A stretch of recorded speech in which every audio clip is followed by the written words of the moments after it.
শেষ কবে একজন বাংলাদেশি ব্যাটার টেস্টের ২ ইনিংসেই সেঞ্চুরি করেছিলেন?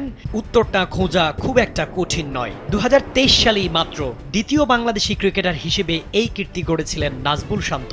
আফগানিস্তানের বিপক্ষে একমাত্র টেস্টে প্রথম ইনিংসে করেছিলেন ১৭৬ আর দ্বিতীয় ইনিংসে থেমেছিলেন ১২৪ রানে। এর আগে এই কীর্তি ছিল কেবল মুমিনুল হকের।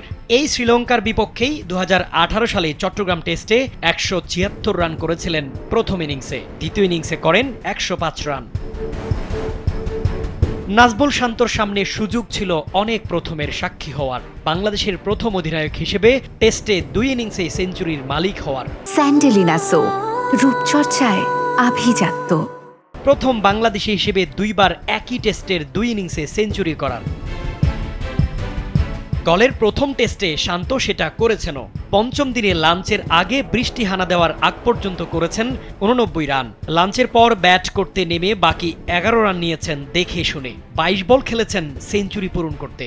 সব মিলিয়ে টেস্টে এটি তার সপ্তম সেঞ্চুরি।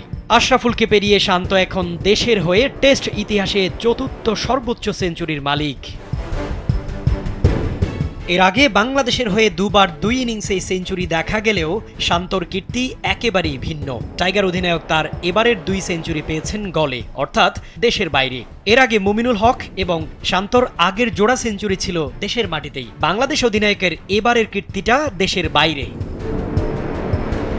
শান্তর কীর্তি হয়েছে আরও একটি, বাংলাদেশের টেস্ট ইতিহাসে টেস্ট অধিনায়ক হিসেবে দ্বিতীয় সর্বোচ্চ সেঞ্চুরি তার। নিজে অধিনায়ক থাকা অবস্থায় এটি তার তৃতীয় সেঞ্চুরি। সবচেয়ে বেশি ৪ সেঞ্চুরি আছে মুশফিকের।